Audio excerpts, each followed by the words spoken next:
আমাদের জার্নি যেহেতু ম্যাথ নিয়ে, তাহলে ম্যাথ নিয়ে একটা বিষয় আমাদের না জানলেই না। বিষয়টা হচ্ছে কার্ল ফ্রেডরিক গাউস নামে একজন ম্যাথমেটিশিয়ান ছিলেন। এই কার্ল ফ্রেডরিক গাউসের মতে গণিত হলো বিজ্ঞানের রানী। তো দেখেন, রানী বিষয়টা কিন্তু অনেক আবেগের হয়। রানীকে আবেগ দিয়ে হ্যান্ডেল করতে হয়। আপনি যদি মাথা গরম করে ম্যাথ সমাধান করতে যান, তাহলে কিন্তু হিতে বিপরীত ঘটবে। এজন্য মাথা ঠান্ডা রেখে ধীরে সুস্থে ম্যাথ সমাধান করতে হবে। আমরা যেহেতু ম্যাথ সমাধান করব, এর জন্য আমরা প্রথমেই ম্যাথের যে বেসিক কনসেপ্ট অর্থাৎ বাস্তব সংখ্যা নিয়ে আলোচনা শুরু করব। বাস্তব সংখ্যায় আমাদের প্রথমে যে বিষয়টা জানতে হবে সেটা হচ্ছে ডিজিট বা অঙ্ক কি। তো ডিজিট বা অঙ্ক বলতে হিসাব বা গণনার কাজে যে সকল প্রতীক বা চিহ্ন ব্যবহৃত হয়, ওই সকল প্রতীক বা চিহ্নকেই অঙ্ক বলা হয়। অঙ্ক দুই প্রকার, একটা হচ্ছে সার্থক অঙ্ক আর একটা হচ্ছে সাহায্যকারী অঙ্ক। সার্থক অঙ্ক রয়েছে আমাদের 9টি। 1 থেকে 9 পর্যন্ত আমাদের যে 9টি অঙ্ক রয়েছে, এই অঙ্কগুলোকে বলা হয় সার্থক অঙ্ক। আর শূন্য আমাদের একমাত্র সাহায্যকারী অঙ্ক। এই শূন্যকে অভাব জ্ঞাপক অঙ্ক বলা হয়। তাহলে আমাদের মোট অঙ্কের সংখ্যা হচ্ছে 10টি। এরপর আমাদের আসছে ডিভিজিবল নাম্বার বা বিভাজ্য সংখ্যা কি। তো ডিভিজিবল নাম্বার বা বিভাজ্য সংখ্যা বলতে একটি সংখ্যাকে যখন এক এবং ওই সংখ্যা ব্যতীত অন্য কোনো সংখ্যা দ্বারা নিঃশেষে ভাগ করা যায়, ওই সংখ্যাটিকে বিভাজ্য সংখ্যা বলা হয়। তো এখানে আমাদের নিঃশেষে ভাগ করা যায়, এই বিষয়টা গুরুত্বপূর্ণ। নিঃশেষে ভাগ করা যায় বলতে বোঝায় একটি সংখ্যাকে যদি কোনো অপর সংখ্যা দ্বারা ভাগ করি, আর ভাগ করার ফলে যদি আমাদের ভাগশেষ শূন্য আসে, তাহলে আমরা বলতে পারি যে আমাদের ওই সংখ্যাটি অপর সংখ্যাটি দ্বারা বিভাজ্য।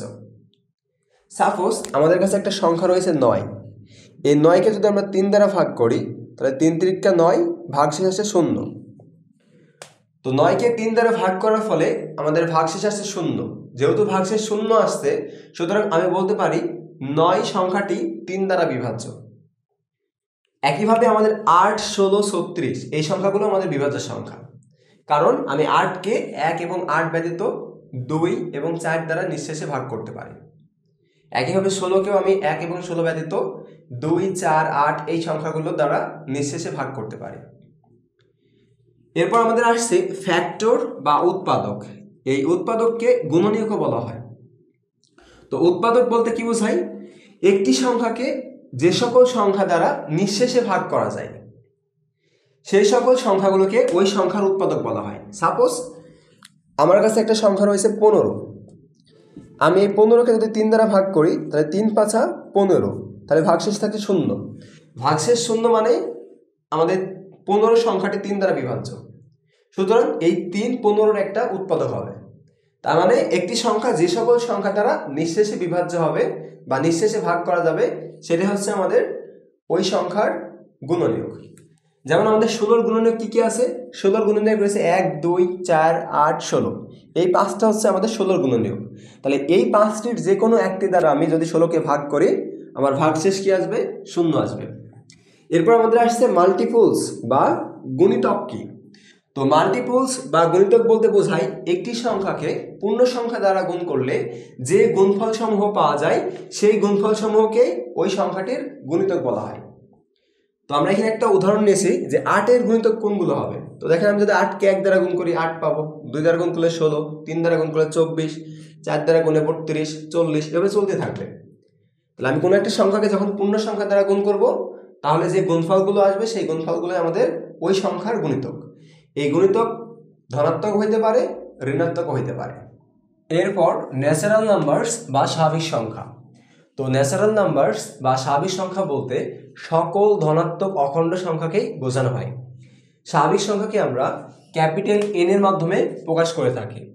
আমরা যদি স্বাভাবিক সংখ্যার সেট গঠন করতে চাই, তাহলে 1, 2, 3, 4, 5 এভাবে সকল ধনাত্মক পূর্ণ সংখ্যা নিয়ে যদি একটি সেট গঠন করা হয়, তাহলে সেই সেটটিকে আমরা স্বাভাবিক সংখ্যার সেট বলতে পারি। 1কে আমাদের বলা হয় সৃষ্টির আদি সংখ্যা। 1কে সৃষ্টির আদি সংখ্যা কেন বলা হয়? দেখেন, আজকে আমরা যেভাবে হিসাব নিকাশ করছি বা হিসাব নিকাশের ক্ষেত্রে যে সংখ্যাগুলো ব্যবহার করছি, আদিমকালের মানুষ কিন্তু এভাবে হিসাব নিকাশ করতো না। আর তাদের হিসাব নিকাশের জন্য এই সংখ্যাগুলো কিন্তু তখন আবিষ্কৃত হয় নাই। আদিমকালের মানুষ সর্বপ্রথম হিসাব নিকাশ বা গণনার প্রয়োজনীয়তা অনুভব করে যখন তারা প্রথম পশুপালন শুরু করে। তারা তাদের গৃহপালিত পশুগুলোকে যখন খাবার খাওয়ানোর উদ্দেশ্যে মাঠে রাখতে নিয়ে যেত, তখন কিছু সংখ্যক পাথরকে এক জায়গায় থেকে অন্য জায়গায় রেখে যেত। যখন তারা সন্ধ্যায় তাদের পশুগুলোকে ফিরিয়ে নিয়ে আসতো, তখন তাদের রেখে যাওয়া পাথরগুলোকে আবার পূর্বের জায়গায় এনে চেক করতো বা হিসাব করতো তাদের পশুর সংখ্যা ঠিক আছে কিনা। এরপর তারা পশুর সংখ্যা হিসাব করার জন্য পাথরের গায়ে দাগ কেটে হিসাব রাখা শুরু করলো। তারও পরে কাঠি গণনার মাধ্যমে তারা তাদের পশুর সংখ্যা হিসাব রাখতো। এভাবে পর্যায়ক্রমে তারা 1 থেকে 9 পর্যন্ত এই 9টি অঙ্ক আবিষ্কার করে। ভারতীয় গণিতবিদ ব্রহ্মপুত্র শূন্য আবিষ্কার করে। এই শূন্য আবিষ্কারের ফলে সংখ্যা পদ্ধতিতে এক বৈপ্লবিক পরিবর্তন সাধিত হয়। আজকে আমরা যে হিসাব নিকাশের ক্ষেত্রে সংখ্যাগুলো ব্যবহার করছি, এগুলো অ্যাকচুয়ালি তাদেরই আবিষ্কারের ফলস্বরূপ। আদিমকালের মানুষ যে অঙ্কগুলো আবিষ্কার করছিল, সেই অঙ্কগুলোর মধ্যে প্রথম আবিষ্কৃত অঙ্ক হচ্ছে আমাদের 1। এজন্য এই 1কে বলা হয় সৃষ্টির আদি অঙ্ক বা সৃষ্টির আদি সংখ্যা। এরপর আমাদের আসছে প্রাইম নাম্বার বা মৌলিক সংখ্যা। তো মৌলিক সংখ্যা বলতে আমাদের বোঝায় 1-এর চেয়ে বড় যে সকল সংখ্যা 1 এবং ওই সংখ্যা ব্যতীত অন্য কোনো সংখ্যা দ্বারা বিভাজ্য নয়, ওই সকল সংখ্যাগুলোকেই মৌলিক সংখ্যা বলা হয়। তাহলে মৌলিক সংখ্যা হওয়ার শর্ত হচ্ছে 1-এর চেয়ে বড় হইতে হবে। আর দ্বিতীয় শর্ত হচ্ছে 1 এবং ওই সংখ্যা ব্যতীত অন্য কোনো সংখ্যা দ্বারা বিভাজ্য হবে না। যেমন দেখেন 11 কিন্তু 1 আর 11 ব্যতীত অন্য কোনো সংখ্যা দ্বারা বিভাজ্য হবে না। সুতরাং 11 একটা মৌলিক সংখ্যা। তাহলে 2, 3, 5, 7, 11, 13, 17, 19, 23 এগুলো সবগুলোই আমাদের মৌলিক সংখ্যা। এরপর আমাদের আসছে কম্পাউন্ড নাম্বারস বা যৌগিক সংখ্যা।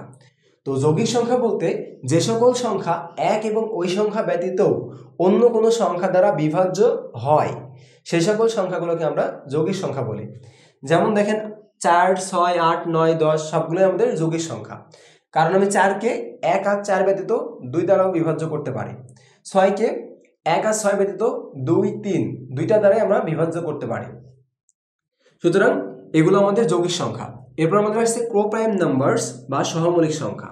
তো সহমৌলিক সংখ্যা বলতে সেই দুটি সংখ্যাকে বোঝানো হয় যে দুটি সংখ্যার এক ব্যতীত কোনো সাধারণ উৎপাদক বা গুণনীয়ক থাকবে না। তো দেখেন আমাদের 8 আর 9 এই দুটাকে আমরা সহমৌলিক সংখ্যা বলছি। কেন বলছি? কারণ 8-এর যদি আমরা উৎপাদক দেখি, 8-এর উৎপাদক হচ্ছে 1, 2, 4, 8। আর যদি 9-এর উৎপাদক সমূহ দেখি তাহলে হচ্ছে 1, 3, 9। দেখেন 8 আর 9-এর মাঝে এক ব্যতীত কোনো সাধারণ উৎপাদক নেই। যেহেতু 8 আর 9-এর মাঝে এক ব্যতীত কোনো সাধারণ উৎপাদক নেই, সুতরাং 8 আর 9-কে আমরা সহমৌলিক সংখ্যা বলতে পারবো। একইভাবে 13 আর 15-এর মাঝেও এক ব্যতীত কোনো সাধারণ উৎপাদক নেই, সুতরাং 13 আর 15 আমাদের সহমৌলিক সংখ্যা। সহমৌলিক সংখ্যা চেনার দুইটা সহজ পদ্ধতি রয়েছে। একটা হচ্ছে দুইটা পাশাপাশি ক্রমিক সংখ্যা সর্বদাই সহমৌলিক সংখ্যা, আর দ্বিতীয়টি হচ্ছে দুইটি সংখ্যার মাঝে যদি একটি সংখ্যা মৌলিক সংখ্যা হয় তবে ওই দুটি সংখ্যা অবশ্যই সহমৌলিক সংখ্যা হবে। এরপর অড নাম্বারস বা বিজোড় সংখ্যা। তো অড নাম্বারস বা বিজোড় সংখ্যা বলতে বোঝায় যে সকল স্বাভাবিক সংখ্যা 2 দ্বারা নিঃশেষে বিভাজ্য নয়, সেই সকল স্বাভাবিক সংখ্যাকে বিজোড় সংখ্যা বলা হয়। যেমন 1, 3, 5, 7, 9, 11, 13, 15 এই সবগুলো আমাদের বিজোড় সংখ্যা। বিজোড় সংখ্যাকে 2n-1 দ্বারা প্রকাশ করা যায় যখন n element of natural number, অর্থাৎ n হচ্ছে স্বাভাবিক সংখ্যা। বিজোড় সংখ্যাকে আমরা 2n+1 দ্বারা প্রকাশ করতে পারি, বাট সেই ক্ষেত্রে আমাদের n এর মান অবশ্যই অঋণাত্মক পূর্ণ সংখ্যা হবে।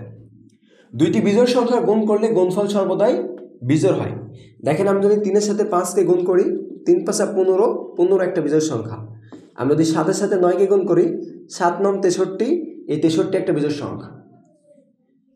একটি জোড় সংখ্যা আর একটি বিজোড় সংখ্যা যোগ করলে যোগফল সর্বদা বিজোড় হয়। অর্থাৎ আমি যদি একটা জোড় সংখ্যার সাথে একটা বিজোড় সংখ্যার যোগ করি, তাহলে আমি এই 8-এর সাথে 7 যোগ করলে পাবো হচ্ছে 15, তাহলে 15 একটা আমাদের বিজোড় সংখ্যা। আমি যদি 10-এর সাথে 5 যোগ করি, 10, 5, 15, 15 একটা বিজোড় সংখ্যা। তাহলে দুইটা সংখ্যা যদি যোগ করা হয় আর সেখানে যদি একটি সংখ্যা জোড় হয় আর একটা সংখ্যা বিজোড় হয়, তবে ওই দুটি সংখ্যার যোগফল সর্বদা আমাদের কি আসবে? বিজোড় হবে। এরপর আমাদের আসছে ইভেন নাম্বারস বা জোড় সংখ্যা। তো ইভেন নাম্বারস বা জোড় সংখ্যা বলতে বোঝায় যে সকল স্বাভাবিক সংখ্যা 2 দ্বারা বিভাজ্য হয় ওই সকল স্বাভাবিক সংখ্যাকে জোড় সংখ্যা বলা হয়। যেমন 2, 4, 6, 8, 10, 12, 14, 16 এই সবগুলো আমাদের জোড় সংখ্যা। জোড় সংখ্যাকে 2n দ্বারা প্রকাশ করা যায়, যেখানে n হচ্ছে আমাদের স্বাভাবিক সংখ্যা। জোড় সংখ্যাকে 32n দ্বারা প্রকাশ করা যায়, এই ক্ষেত্রেও আমাদের n স্বাভাবিক সংখ্যা। দুইটি বিজোড় সংখ্যার যোগফল সর্বদাই জোড় সংখ্যা হয়। দেখেন, আমি যদি 3-এর সাথে 5 যোগ করি 3 আর 5 8 হয়। আমি যদি 7-এর সাথে 9 যোগ করি 9-এর সাথে 16 হয়। তাহলে 8, 16 উভয় আমাদের জোড় সংখ্যা।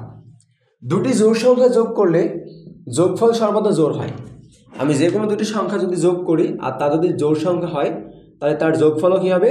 জোড় আসবে। যেমন 2 যোগ 4 6, 6 যোগ 8 8 6 14, 14 একটা জোড় সংখ্যা, 6 একটা জোড় সংখ্যা।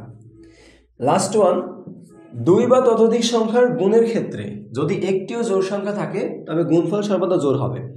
অর্থাৎ আমাদের এখানে বলা হচ্ছে আমি যদি দুইটি সংখ্যা বা 2-এর অধিক সংখ্যার গুণ করি আর সেই গুণের ক্ষেত্রে যদি আমার একটাও জোড় সংখ্যা থাকে তাহলে আমাদের গুণফলটা অবশ্যই জোড় আসবে। যেমন দেখেন, 7-এর সাথে যদি আমি 8 গুণ করি তাহলে 27 56, এটা একটা জোড় সংখ্যা। আমি সাপোজ 3-এর সাথে 4 নিলাম, তার সাথে 5 গুণ করলাম। দেখেন, আমি 3টা সংখ্যা গুণ করছি, যেখানে 2টা সংখ্যা বিজোড় আর একটা হচ্ছে জোড়। এক্ষেত্রে আমাদের গুণফলটা কি আসবে? 4 5 20, 3 গুণ 60। এই 60ও একটা জোড় সংখ্যা, 56 একটা জোড় সংখ্যা। তাহলে আমি যদি 2 বা ততোধিক সংখ্যার গুণ করি আর সেই সংখ্যাগুলোর মাঝে যদি একটিও জোড় সংখ্যা থেকে থাকে, আমার গুণফলটা অলওয়েজ কি আসবে? অলওয়েজ জোড় হবে। এরপর ইন্টিজার বা পূর্ণ সংখ্যা। তো ইন্টিজার বা পূর্ণ সংখ্যা বলতে শূন্য সহ সকল ধনাত্মক ও ঋণাত্মক অখণ্ড সংখ্যা সমূহকে বোঝানো হয়। পূর্ণ সংখ্যাকে আমরা জেডের মাধ্যমে প্রকাশ করে থাকি। পূর্ণ সংখ্যাকে আমরা সেটের মাধ্যমে এভাবে উপস্থাপন করতে পারি। এরপর আমাদের আসছে পজিটিভ নাম্বারস বা ধনাত্মক পূর্ণ সংখ্যা। ধনাত্মক পূর্ণ সংখ্যা বলতে শূন্য অপেক্ষা বড় সকল পূর্ণ সংখ্যাকেই বোঝানো হয়। এই ধনাত্মক পূর্ণ সংখ্যাকে আমরা জেড প্লাস দ্বারা প্রকাশ করে থাকি। এই ধনাত্মক পূর্ণ সংখ্যাকে স্বাভাবিক সংখ্যা বলা যায়। এরপর আমাদের আসছে নেগেটিভ নাম্বারস বা ঋণাত্মক পূর্ণ সংখ্যা। তো ঋণাত্মক পূর্ণ সংখ্যা বলতে সেই সকল সংখ্যাকে বোঝানো হয় যে সকল সংখ্যা আমাদের শূন্য অপেক্ষা ছোট। তাহলে শূন্য অপেক্ষা ছোট সকল পূর্ণ সংখ্যা হচ্ছে আমাদের ঋণাত্মক পূর্ণ সংখ্যা। এই ঋণাত্মক পূর্ণ সংখ্যাকে আমরা জেড মাইনাসের মাধ্যমে প্রকাশ করে থাকি। এরপর আসছে নন নেগেটিভ নাম্বারস বা অঋণাত্মক পূর্ণ সংখ্যা। তো শূন্য সহ সকল ধনাত্মক পূর্ণ সংখ্যাকেই আমাদের অঋণাত্মক পূর্ণ সংখ্যা বলা হয়। এই অঋণাত্মক পূর্ণ সংখ্যাকে আমরা জেড নটের মাধ্যমে প্রকাশ করে থাকি, যেখানে জেড নট ইকুয়াল আমাদের 0 1 2 3 4 এভাবে চলতে থাকবে অসীম পর্যন্ত। এরপর ফ্র্যাকশনাল নাম্বারস বা ভগ্নাংশ সংখ্যা। তো ফ্র্যাকশনাল নাম্বারস বা ভগ্নাংশ সংখ্যা বলতে সেই সকল সংখ্যাকে বোঝানো হয় যে সকল সংখ্যাকে পি বাই কিউ আকারে প্রকাশ করা যায়। অর্থাৎ পি বাই কিউ আকারের সকল সংখ্যাকেই ভগ্নাংশ সংখ্যা বলা হয়। কিন্তু এই ক্ষেত্রে আমাদের 3টা শর্ত রয়েছে। শর্ত 3টা কি কি?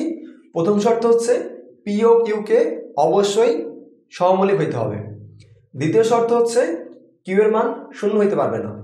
আর তৃতীয় শর্ত হচ্ছে কিউ এর মান 1 হইতে পারবে না। তো পি ও কিউ সহমৌলিক, এটা দ্বারা কি বোঝায়? দুইটা সংখ্যা তখনই সহমৌলিক হয় যখন ওই দুটি সংখ্যার মাঝে এক ব্যতীত কোনো সাধারণ উৎপাদক না থাকে।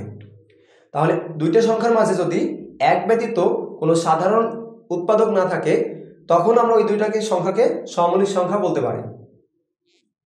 তাহলে আমাদের পি বাই কিউ আকারের সংখ্যা তখনই আমি ভগ্নাংশ সংখ্যা বলতে পারবো যখন পি ও কিউ সহমৌলিক হবে। এরপর দ্বিতীয় শর্তে বলা হচ্ছিল কিউ নট ইকুয়াল 0, অর্থাৎ কিউ এর মান 0 হইতে পারবে না। তো কিউ এর মান কেন 0 হইতে পারবে না? তো দেখেন, আমরা যদি পি এর মান 3 নিই আর কিউ এর মান যদি 0 নিই তাহলে পি বাই কিউ আকারের সংখ্যাটিকে লিখে যায় 3/0 আকারে।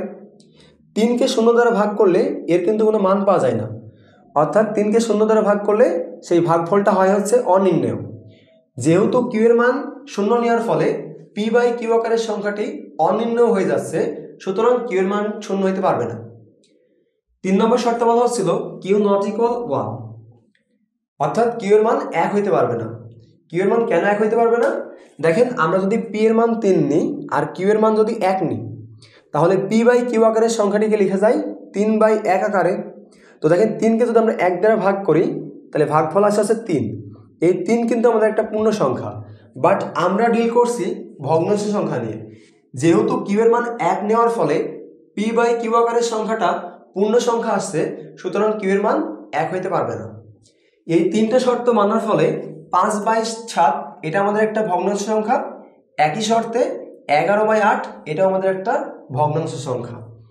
ভগ্নাংশ সংখ্যাকে আমরা দুইটা ভাগে ভাগ করি, একটা হচ্ছে প্রকৃত ভগ্নাংশ সংখ্যা আর একটা হচ্ছে অপ্রকৃত ভগ্নাংশ সংখ্যা। তো প্রপার ফ্র্যাকশনাল নাম্বার বা প্রকৃত ভগ্নাংশ সংখ্যা বলতে গেলে সেই সকল ভগ্নাংশ সংখ্যাকে বোঝানো হয় যে সকল ভগ্নাংশ সংখ্যার লব হর অপেক্ষা ছোট। তাহলে আমাদেরকে যদি একটা ভগ্নাংশ সংখ্যা দেওয়া হয় আর ওই ভগ্নাংশ সংখ্যার লব যদি হর অপেক্ষা ছোট হয়, তাহলে সেই ভগ্নাংশ সংখ্যাটিকে আমরা প্রকৃত ভগ্নাংশ সংখ্যা বলতে পারবো। 2/3 এটা আমাদের একটা প্রকৃত ভগ্নাংশ সংখ্যা, 7/11 এটা আমাদের একটা প্রকৃত ভগ্নাংশ সংখ্যা। এরপর আমাদের আসছে ইমপ্রপার ফ্র্যাকশনাল নাম্বার বা অপ্রকৃত ভগ্নাংশ সংখ্যা। তো কোনো ভগ্নাংশ সংখ্যাকে তখনই অপ্রকৃত ভগ্নাংশ সংখ্যা বলা হবে যখন ওই ভগ্নাংশ সংখ্যার লব হর অপেক্ষা বড় হবে। তাহলে আমাদের কাছে যদি একটা ভগ্নাংশ সংখ্যা দেওয়া হয় আর ওই ভগ্নাংশ সংখ্যা যদি লব হর অপেক্ষা বড় হয়, তখন ওই ভগ্নাংশ সংখ্যাটিকে আমরা অপ্রকৃত ভগ্নাংশ সংখ্যা বলতে পারবো। 17/13 এটা আমাদের একটা অপ্রকৃত ভগ্নাংশ সংখ্যা। 111/14 এটা আমাদের একটা অপ্রকৃত ভগ্নাংশ সংখ্যা। এরপর আমাদের আসছে মিশ্র ভগ্নাংশ সংখ্যা। তো মিশ্র ভগ্নাংশ সংখ্যা আমাদের ওয়ান কাইন্ড অফ অপ্রকৃত ভগ্নাংশ সংখ্যা, কেননা মিশ্র ভগ্নাংশ সংখ্যাকে আমরা অপ্রকৃত ভগ্নাংশ সংখ্যা আকারে প্রকাশ করতে পারি। দেখেন 3×2/7 এই সংখ্যাটিকে আমরা 23/7 আকারে লিখতে পারি। মিশ্র ভগ্নাংশ সংখ্যাকে যদি আমরা অপ্রকৃত ভগ্নাংশ সংখ্যা আকারে লিখতে চাই, তাহলে মিশ্র ভগ্নাংশের হরটা আমার অপ্রকৃত ভগ্নাংশের হর হয়। আর লবের ক্ষেত্রে এই 3কে হর দ্বারা গুণ করা লাগে। তো 3কে যদি আমি 7 দ্বারা গুণ করি তাহলে 3×7 = 21 হয়। 21-এর সাথে লব যোগ করা লাগে, তাহলে লবে যেহেতু 2 রয়েছে, 21-এর সাথে 2 যোগ করলে 23 পাওয়া যায়। তাহলে আমাদের লবে হবে 23 আর হরে হবে 7। তাহলে যেহেতু আমাদের এই অপ্রকৃত ভগ্নাংশ মিশ্র ভগ্নাংশ সংখ্যাটিকে আমরা অপ্রকৃত ভগ্নাংশ সংখ্যা আকারে লিখতে পারি, সুতরাং আমরা বলতে পারি যে মিশ্র ভগ্নাংশ হচ্ছে আমাদের ওয়ান কাইন্ড অফ অপ্রকৃত ভগ্নাংশ সংখ্যা। এরপর রেশিওনাল নাম্বারস বা মূলদ সংখ্যা। তো মূলদ সংখ্যা বলতে কি বোঝায়? যে সকল সংখ্যাকে পি বাই কিউ আকারে প্রকাশ করা যায় তাদেরকে মূলদ সংখ্যা বলা হয়। যেখানে পি কিউ এর পরিচয় কি? পি কিউ হচ্ছে আমাদের পূর্ণ সংখ্যা আর কিউ নট ইকুয়াল 0, অর্থাৎ কিউ এর মান শূন্য হতে পারবে না। কিউ এর মান কেন শূন্য হতে পারবে না? দেখেন কিউ এর মান যদি শূন্য হয় তাহলে পি বাই কিউ আকারের সংখ্যাটা হচ্ছে অনির্ণেয়।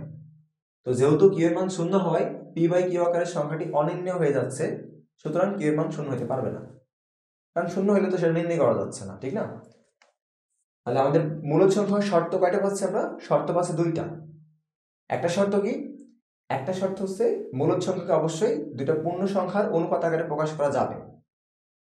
আর 2 নম্বর শর্ত হচ্ছে ওই অনুপাতের নিচে যে সংখ্যাটি থাকবে সেই সংখ্যাটির মান শূন্য হতে পারবে না। তাহলে এই 2টা বৈশিষ্ট্য যাদের মাঝে থাকবে তাদেরকে আমরা মূলদ সংখ্যা বলতে পারবো।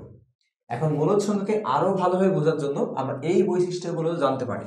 যদি আমরা এই বৈশিষ্ট্যগুলো জানা থাকে তাহলে আমরা সহজেই একটা সংখ্যা মূলদ হবে নাকি হবে না সেটা বলতে পারবো।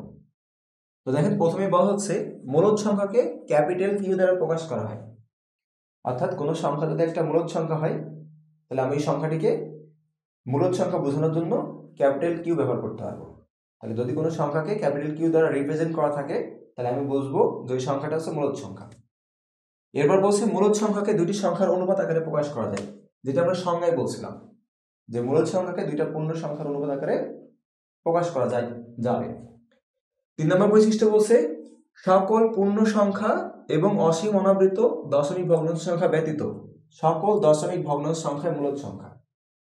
তো সকল পূর্ণ সংখ্যা আমাদের মূলদ সংখ্যা, হোক সেটা নেগেটিভ, হোক সেটা পজিটিভ, বা হোক সেটা শূন্য, পূর্ণ সংখ্যা হইলে সেটা মূলদ সংখ্যা হবে। আর পরে যেটা বলছে অসীম অনাবৃত দশমিক ভগ্নাংশ সংখ্যা ব্যতীত সকল দশমিক ভগ্নাংশ সংখ্যাই মূলদ সংখ্যা। অর্থাৎ আমাদের দশমিক ভগ্নাংশ সংখ্যার যতগুলো ক্যাটাগরি রয়েছে তার মধ্যে শুধুমাত্র একটা ক্যাটাগরি বাদ দিয়ে, কোন ক্যাটাগরি?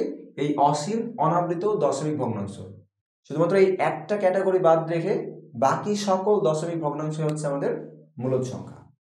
তো দেখেন এই যে 3 নম্বর পয়েন্টটাকে আমরা ভালোভাবে বোঝার জন্য, বা এই যে অসীম অনাবৃত কোনটা এটা ভালোভাবে বোঝার জন্য আমরা এখানে 4টা দশমিক ভগ্নাংশ সংখ্যার উদাহরণ নিয়েছি। প্রথম দশমিক ভগ্নাংশ সংখ্যা দেখা যাচ্ছে 3-এর পরে দশমিক রয়েছে, এরপর 2, তারপরে 7 7 7, এরপর আবার ডট ডট চিহ্ন রয়েছে। তো যদি এরকম দশমিক সংখ্যার পর ডট ডট চিহ্ন থাকে, এই ডট ডট চিহ্ন থাকার দ্বারা বোঝাই যে দশমিকের পরে যে অঙ্কগুলো রয়েছে সেই অঙ্কগুলো অসীম পর্যন্ত বিদ্যমান রয়েছে। তার মানে ওই অঙ্কগুলোকে আমরা গণনা করে শেষ করতে পারবো না, এত বেশি পরিমাণ অঙ্ক রয়েছে। তাহলে ডট ডট চিহ্ন থাকা মানে বুঝবো কি আমরা, যে দশমিকের পরে অসীম সংখ্যক অঙ্ক। আর দশমিকের পরে যদি অসীম সংখ্যক অঙ্ক থাকে তাহলে আমরা ওই দশমিক ভগ্নাংশ সংখ্যাটিকে কি বলতে পারবো, অসীম দশমিক ভগ্নাংশ সংখ্যা। তাহলে এটা আমাদের একটা অসীম দশমিক ভগ্নাংশ সংখ্যা। এটাকে যদি আমরা আরো ভালো করে লক্ষ্য করি তাহলে দেখা যাচ্ছে দশমিকের পরে একটা 2 রয়েছে, এরপর 7 অঙ্কগুলোর বারবার পুনরাবৃত্তি ঘটেছে। তাহলে আমি এই সংখ্যাটিকে এভাবে প্রকাশ করতে পারি যে 3.27 আর 7-এর পর আবৃত। এই আবৃত চিহ্ন দ্বারা কি বোঝায়, আমি যে অঙ্কের পর আবৃত চিহ্ন দিব, আবৃত চিহ্ন দেওয়ার ফলে বোঝাবে যে ওই অঙ্কটার বারবার পুনরাবৃত্তি ঘটবে এবং ওই অঙ্কটা অসীম পর্যন্ত বিদ্যমান থাকবে। তাহলে আবৃত দেওয়ার বৈশিষ্ট্য হচ্ছে, আবৃত দেওয়ার কন্ডিশন হচ্ছে 2টা, বা বলতে পারেন যে আবৃত দিলে আমরা 2টা বিষয় বুঝতে পারবো। একটা হচ্ছে আবৃত চিহ্ন দ্বারা বোঝাবে ওই অঙ্কটার বারবার পুনরাবৃত্তি ঘটবে, আর দ্বিতীয় বৈশিষ্ট্য হচ্ছে আবৃত চিহ্ন যদি দেওয়া থাকে তাহলে বোঝাবে যে আমাদের দশমিকের পরে অসীম সংখ্যক অঙ্ক রয়েছে। তাহলে আমরা যেহেতু এই দশমিক ভগ্নাংশ সংখ্যাটিকে আবৃত দশমিক ভগ্নাংশ আকারে প্রকাশ করতে পারছি, সুতরাং এটা আমাদের একটা মূলদ সংখ্যা। কারণ আমরা বলছিলাম যে দশমিক ভগ্নাংশ সংখ্যা শুধুমাত্র একটা ক্যাটাগরি বাদ যাবে, কোনটা, এই অসীম অনাবৃত। শুধুমাত্র এই ক্যাটাগরি বাদ দিয়ে সকল ক্যাটাগরি দশমিক ভগ্নাংশ সংখ্যা হচ্ছে আমাদের মূলদ সংখ্যা। এরপর 2 নম্বর দশমিক ভগ্নাংশ সংখ্যার দিকে যদি আমরা দেখি তাহলে দেওয়া আছে 3.527889। তাহলে দেখেন আমাদের দশমিকের পরে সসীম সংখ্যক অঙ্ক বিদ্যমান, মানে আমি অঙ্কগুলোকে গণনা করে শেষ করতে পারছি। তাহলে যেহেতু দশমিকের পরে সসীম সংখ্যক অঙ্ক বিদ্যমান, সুতরাং এটা আমাদের একটা সসীম দশমিক ভগ্নাংশ সংখ্যা। আর সসীম দশমিক ভগ্নাংশ সংখ্যা আমাদের একটা মূলদ সংখ্যা। 3 নম্বর দশমিক ভগ্নাংশ সংখ্যার দিকে যদি আমরা দেখি তাহলে 5.275864, এরপর ডট ডট চিহ্ন রয়েছে। আমরা কি বলছিলাম, ডট ডট চিহ্ন থাকার দ্বারা বোঝাবে যে দশমিকের পরে অসীম সংখ্যক অঙ্ক বিদ্যমান। আর দশমিকের পরে অসীম সংখ্যক অঙ্ক থাকলে সেটা কি হবে, অসীম দশমিক ভগ্নাংশ সংখ্যা হবে। আর এই সংখ্যাটিতে যেহেতু দশমিকের পরের অঙ্কগুলোর কোনো পুনরাবৃত্তি ঘটে নাই, তাহলে আমরা এটাকে কি বলতে পারি, এটা একটা অনাবৃত। যেহেতু পুনরাবৃত্তি ঘটে নাই তাহলে অবশ্যই বলতে পারবো এটা অনাবৃত, কারণ পুনরাবৃত্তি ঘটলে আমরা বলতে পারতাম আবৃত। যেহেতু পুনরাবৃত্তি ঘটে নাই তাহলে এটা একটা অনাবৃত। তাহলে এটা হচ্ছে আমাদের একটা অনাবৃত অসীম দশমিক ভগ্নাংশ সংখ্যা।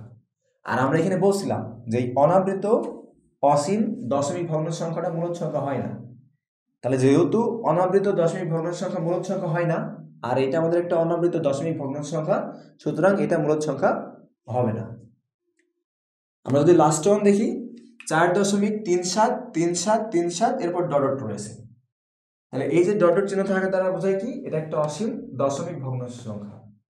আর দশমিকের পরে দেখা যাচ্ছে 3 আর 7, এই 2টা অঙ্কের বারবার বারবার পুনরাবৃত্তি ঘটছে। তাহলে আমি এই সংখ্যাটিকে 4.37 লিখে 3 আর 7-এর পর আবৃত চিহ্ন দিতে পারি। এই আবৃত চিহ্ন দিলে বোঝাবে কি, 3 আর 7 অঙ্কটার বারবার পুনরাবৃত্তি ঘটবে এবং এই পুনরাবৃত্তি অসীম পর্যন্ত চলতে থাকবে। তাহলে এটা আমাদের যেহেতু আবৃত চিহ্ন দ্বারা প্রকাশ করতে পারছি, সুতরাং এটা আমাদের একটা আবৃত দশমিক ভগ্নাংশ সংখ্যা। আর আবৃত দশমিক ভগ্নাংশ সংখ্যা আমাদের কি হয়, মূলদ সংখ্যা হয়।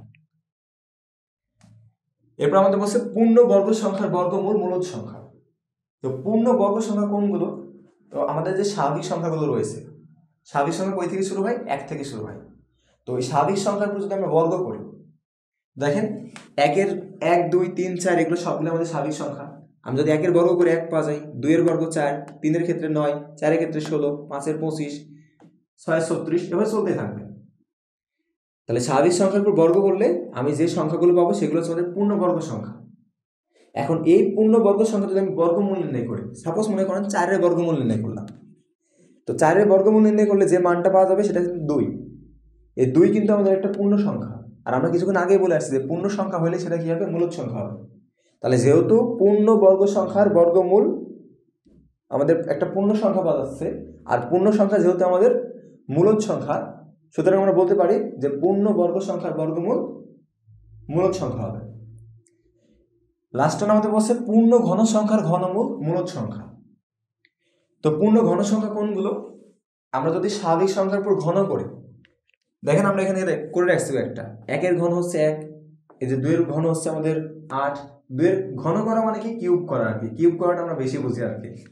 আচ্ছা, 3 এর ঘন হচ্ছে 27, 4 এর ক্ষেত্রে 64, 5 এর 125, 6 এর 216 আসে, 7 এর 343 আসে। তাহলে এই যে ডান পাশে যে সংখ্যাগুলো আমরা পেয়েছি, এই সংখ্যাগুলো হচ্ছে আমাদের পূর্ণ ঘন সংখ্যা। এখন দেখেন আমি যদি যে কোনো সংখ্যা, এই ডান পাশে যে কোনো একটা সংখ্যার আমি যদি ঘনমূল নির্ণয় করি, মনে করেন সাপোজ আমি 8 এর ঘনমূল নির্ণয় করছি। ঘনমূল নির্ণয় করা মানে কি কিউব রুট করা, কিউব রুট আমরা বেশি বুঝি আর কি, বাংলিশটা আমাদের বেশি ভালো হয় আর কি। এই কিউব রুট করলে এটার মান কত আসবে? এটার মান ক্যালকুলেশন করলে ক্যালকুলেটারে দেখবেন যে 2 আসছে। এই 2 কিন্তু আমাদের একটা পূর্ণ সংখ্যা।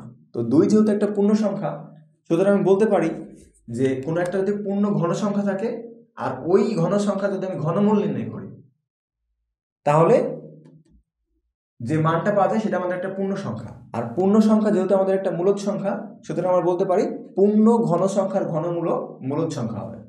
তাহলে আপনি যে কোনো একটা সংখ্যা নেন, এই ডান পাশের সাপোজ আমি 64 নিলাম, এই 64 যদি আমি ঘনমূল নির্ণয় করি তাহলে কি পাওয়া যাবে? 4 পাওয়া যাবে। 4 একটা পূর্ণ সংখ্যা, সুতরাং এই যে 64, এই 64 যদি ঘনমূল নির্ণয় করি সেটা আমাদের একটা মূলদ সংখ্যা হবে। তাহলে আমরা কি পেলাম? যে পূর্ণ বর্গ সংখ্যার বর্গমূল মূলদ সংখ্যা, আবার পূর্ণ ঘন সংখ্যার ঘনমূল মূলদ সংখ্যা। এরপর আমাদের আসছে ইরেশনাল নাম্বারস বা অমূলদ সংখ্যা।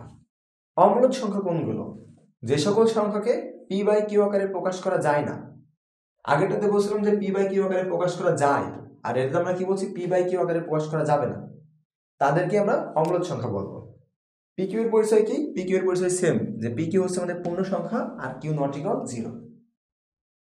এখন এই যে এখানে যেমন এই বৈশিষ্ট্যগুলো জানার মাধ্যমে আমরা বাস্তব মূলদ সংখ্যা সম্পর্কে ভালোভাবে জানতে পারছিলাম, এখন এই বৈশিষ্ট্যগুলো জানার মাধ্যমে আমরা অমূলদ সংখ্যা সম্পর্কেও একটা স্পষ্ট ধারণা অর্জন করতে পারি।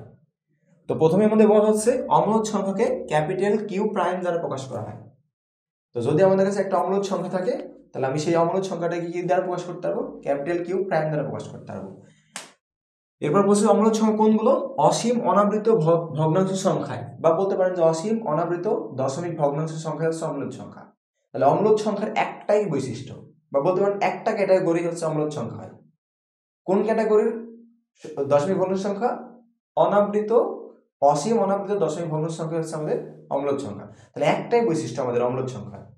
তাহলে আমরা যদি দেখি কোনো একটা সংখ্যা, কোনো একটা সংখ্যা যদি এরকম হয় যে ওই সংখ্যাটা অসীম অনাবৃত দশমিক ভগ্নাংশ সংখ্যা, তাহলে আমরা ওই সংখ্যাটিকে অমূলদ সংখ্যা বলবো। তাহলে আমাদের এখানে যে 3 নম্বর যে ভগ্নাংশ সংখ্যার উদাহরণটা দেওয়া ছিল, এই যে দশমিক ভগ্নাংশ সংখ্যার উদাহরণটা দেওয়া ছিল, এই দশমিক ভগ্নাংশ সংখ্যা হচ্ছে আমাদের একটা অমূলদ সংখ্যা। কারণ কি? আমরা বলছিলাম যে অমূলদ হইতে হলে অসীম অনাবৃত হইতে হবে। তো দেখেন এই যে ডট ডট চিহ্ন দ্বারা বোঝায় এটা একটা অসীম দশমিক ভগ্নাংশ সংখ্যা, আর দশমিক এর পরের অঙ্কগুলোর কোনো পুনরাবৃত্তি ঘটে নাই। পুনরাবৃত্তি না ঘটলে এটা একটা অনাবৃত, পুনরাবৃত্তি ঘটলে তখন আমরা বলতাম এটা আবৃত। যেহেতু পুনরাবৃত্তি ঘটে নাই তাহলে অনাবৃত, আর যেহেতু এটা একটা অসীম এবং অনাবৃত দশমিক ভগ্নাংশ সংখ্যা, সুতরাং এটা একটা অমূলদ সংখ্যা। এরপর আমাদের বলছে পূর্ণবর্গ নয় এমন সংখ্যার বর্গমূল অমূলদ সংখ্যা। আমরা কিছুক্ষণ আগে বলছিলাম যে এই যে স্বাভাবিক সংখ্যার জন্য আমি বর্গ নির্ণয় করব, তাহলে যে মানগুলো পাওয়া যাবে সেগুলো হচ্ছে আমাদের পূর্ণবর্গ সংখ্যা। এখন এই পূর্ণবর্গ সংখ্যা যদি আমি বর্গমূল নির্ণয় করি, তাহলে কি পাওয়া গেছিল? মূলদ সংখ্যা পাওয়া গেছিল। কিন্তু দেখেন কি পাওয়া যাচ্ছে? পূর্ণবর্গ নয়। পূর্ণবর্গ নয় কোনগুলো?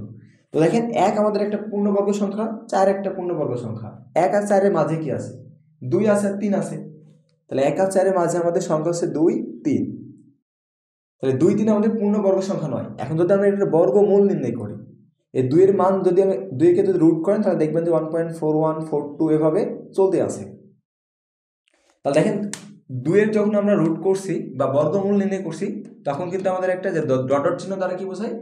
অসীম দশমিক ভগ্নাংশ সংখ্যা। আর দশমিকের পরের অঙ্কগুলো যেহেতু পুনরাবৃত্তি ঘটে নাই, সুতরাং এটা একটা অসীম অনাবৃত দশমিক ভগ্নাংশ সংখ্যা।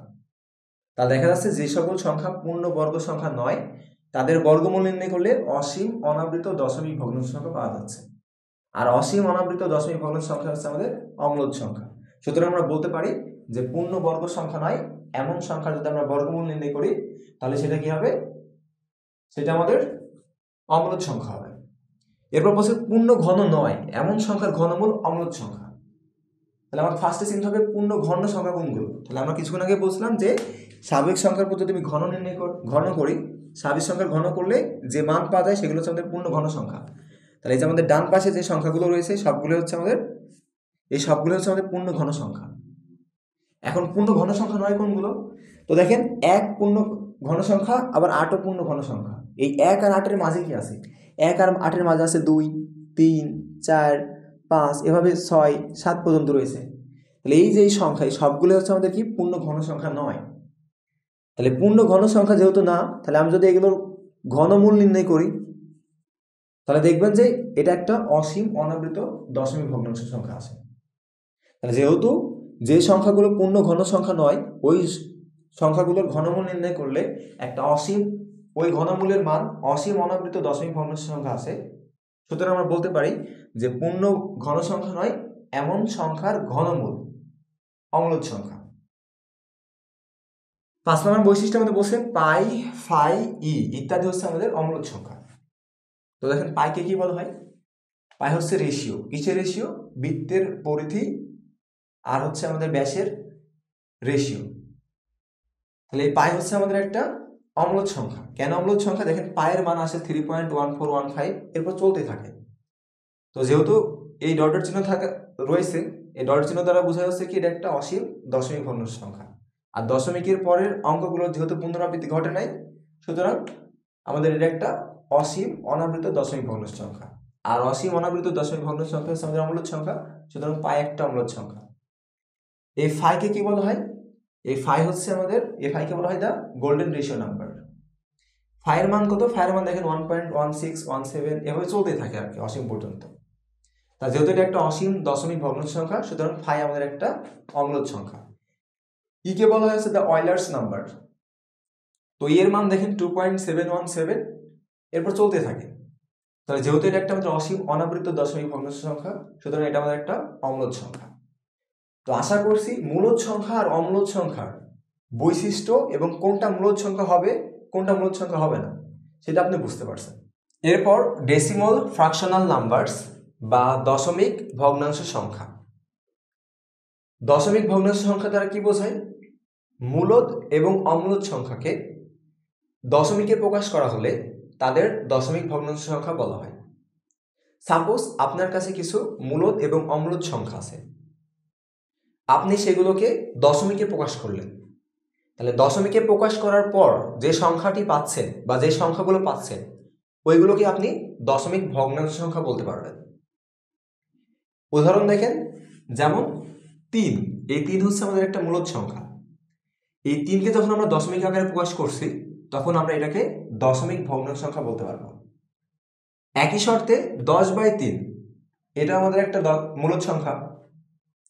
এই 10/3কে যখন আমরা দশমিক আকারে প্রকাশ করছি তখন এটাকে আমরা একটা দশমিক ভগ্নাংশ সংখ্যা বলতে পারবো। √2 একটা অম্লজ সংখ্যা। এই √2কে যখন আমরা দশমিক আকারে প্রকাশ করছি তখন এটাকে আমরা একটা দশমিক ভগ্নাংশ সংখ্যা বলতে পারবো। √3 এটা একটা অম্লজ সংখ্যা। এটাকে যখন আমরা দশমিকে প্রকাশ করছি তখন এইটাকে আমরা একটা দশমিক ভগ্নাংশ সংখ্যা বলতে পারবো। এখন আসছে দশমিক ভগ্নাংশ সংখ্যা কয় প্রকার? দশমিক ভগ্নাংশ সংখ্যা হচ্ছে আমাদের 2 প্রকার। নাম্বার 1 সসীম দশমিক ভগ্নাংশ সংখ্যা, নাম্বার 2 অসীম দশমিক ভগ্নাংশ সংখ্যা। তো প্রথমে আসা যাক ফাইনাইট ডেসিমাল ফ্র্যাকশনাল নাম্বারস বা সসীম দশমিক ভগ্নাংশ সংখ্যা কি। তো সসীম দশমিক ভগ্নাংশ সংখ্যা বলতে বোঝায় দশমিক ভগ্নাংশ সংখ্যার দশমিক বিন্দুর ডান দিকের অঙ্কগুলোর সসীম সংখ্যক হলে তাদেরকে সসীম দশমিক ভগ্নাংশ সংখ্যা বলা হয়। অর্থাৎ এই ক্ষেত্রে আমার দশমিক ভগ্নাংশ সংখ্যার দশমিক বিন্দুর ডান দিকের অঙ্কগুলো সসীম সংখ্যক হবে। যেমন দেখেন 3.5272, এটা একটা আমাদের দশমিক ভগ্নাংশ সংখ্যা। এই সংখ্যাটিতে দশমিক বিন্দুর ডান দিকের অঙ্কগুলো সসীম সংখ্যক, সুতরাং এটা আমাদের একটা সসীম দশমিক ভগ্নাংশ সংখ্যা। একই শর্তে এটাও আমাদের একটা সসীম দশমিক ভগ্নাংশ সংখ্যা। এরপর ইনফাইনাইট ডেসিমাল ফ্র্যাকশনাল নাম্বারস বা অসীম দশমিক ভগ্নাংশ সংখ্যা। অসীম দশমিক ভগ্নাংশ সংখ্যা দ্বারা কি বোঝায়? দশমিক ভগ্নাংশ সংখ্যার দশমিক বিন্দুর ডান দিকের অঙ্কগুলো অসীম সংখ্যক হইলে তাদেরকে অসীম দশমিক ভগ্নাংশ সংখ্যা বলা হয়। অর্থাৎ এই ক্ষেত্রে আমাদের দশমিক বিন্দুর ডান দিকের অঙ্কগুলো অসীম সংখ্যক হবে। যেমন দেখেন, এটা আমাদের একটা দশমিক ভগ্নাংশ সংখ্যা। এখন এই দশমিক ভগ্নাংশ সংখ্যার দশমিকের পরে তিনটা 7 রয়েছে, এরপর ডট ডট চিহ্ন রয়েছে। এই ডট ডট চিহ্ন থাকা দ্বারা বোঝায় দশমিকের পরের অঙ্কগুলো অসীম পর্যন্ত বিদ্যমান রয়েছে। তো যেহেতু দশমিকের পরের অঙ্কগুলো অসীম পর্যন্ত বিদ্যমান, সুতরাং এই সংখ্যাটি একটি আমাদের অসীম দশমিক ভগ্নাংশ সংখ্যা। ঠিক একই শর্তে এটা আমাদের একটা অসীম দশমিক ভগ্নাংশ সংখ্যা, কেননা দশমিকের পরে এই ডট চিহ্ন রয়েছে, আর এই ডট চিহ্ন থাকা দ্বারা বোঝায় দশমিকের পরে অঙ্কগুলো অসীম পর্যন্ত বিদ্যমান। আমরা যে বলছি যে সসীম সংখ্যক অঙ্ক বা অসীম সংখ্যক অঙ্ক, এই সসীম বা অসীম দ্বারা কি বোঝায়? অসীম বলতে কি এমন কিছু বোঝায় যে ইয়া বড় কিছু একটা বা সেই বড় কিছু একটা, বা ছোটকালে আমরা কি বলতাম যে তুই যেটা জানিস তার চাইতে বড় কিছু একটা। অনেকে তো বলতো যে পৃথিবীর চাইতে বড় একটা কিছু। অ্যাকচুয়ালি সসীম সংখ্যক বা অসীম সংখ্যক আমরা বলতে কি বোঝাচ্ছে? তো আমাদের কাছে যদি একটা সংখ্যা থাকে, ওই সংখ্যার অঙ্কগুলোকে যদি আমরা গণনা করে শেষ করতে পারি, তাহলে বলা হয় যে ওই সংখ্যাটিতে সসীম সংখ্যক অঙ্ক বিদ্যমান রয়েছে। আর যদি আমাদের কাছে এমন কোনো সংখ্যা থাকে যে ওই সংখ্যার অঙ্কগুলোকে গণনা করে শেষ করা যাচ্ছে না, তাহলে বলা হয় যে ওই সংখ্যাটিতে অসীম সংখ্যক অঙ্ক বিদ্যমান রয়েছে। তাহলে আশা করছি সসীম আর অসীমের বিষয়টা বুঝতে পারছেন। যদি গণনা করে শেষ করা যায় তাহলে সসীম, আর যদি গণনা করে শেষ না করা যায় তাহলে অসীম। এখন এই অসীম দশমিক ভগ্নাংশ সংখ্যাকে আবার দুই ভাগে ভাগ করা হয়। একটা হচ্ছে অসীম আবৃত আর একটা হচ্ছে অসীম অনাবৃত। অসীম আবৃত দশমিক ভগ্নাংশ সংখ্যা কি? আমাদের কাছে যদি একটা অসীম দশমিক ভগ্নাংশ সংখ্যা থাকে, আর ওই দশমিক ভগ্নাংশ সংখ্যার দশমিকের ডান দিকের অঙ্কগুলো যদি পুনরাবৃত্তি ঘটে, তাহলে তাদের অসীম আবৃত দশমিক ভগ্নাংশ সংখ্যা বলা হয়। যেমন দেখেন, এটা আমাদের একটা অসীম দশমিক ভগ্নাংশ সংখ্যা। এখন দেখা যাচ্ছে দশমিকের পরে এই দুই অঙ্কগুলোর বারবার পুনরাবৃত্তি ঘটছে। তো যেহেতু দশমিকের পরে দুই অঙ্কটার বারবার পুনরাবৃত্তি ঘটছে, সুতরাং এটাকে আমরা আবৃত আকারে প্রকাশ করতে পারবো। আবৃত দ্বারা কি বোঝায়? যে অঙ্কের পর আবৃত চিহ্ন থাকবে, আবৃত চিহ্ন দ্বারা বোঝাবে যে ওই অঙ্কগুলো বারবার বারবার পুনরাবৃত্তি ঘটবে এবং সেই অঙ্কগুলো অসীম পর্যন্ত বিদ্যমান থাকবে। তো যেহেতু আমাদের এই ডান দিকের অঙ্কগুলোর বারবার পুনরাবৃত্তি ঘটছে, সুতরাং আমি এটাকে আবৃত দশমিক ভগ্নাংশ সংখ্যা বলতে পারি।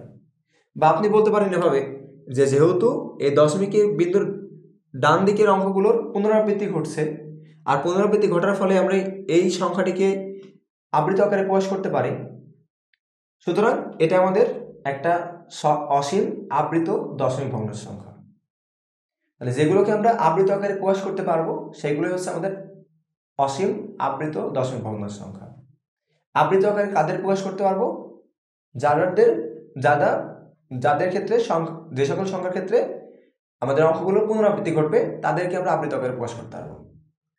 এরপর আসছে অসীম অনাবৃত দশমিক ভগ্নাংশ সংখ্যা। তো অসীম অনাবৃত দশমিক ভগ্নাংশ সংখ্যা দ্বারা কি বোঝায়?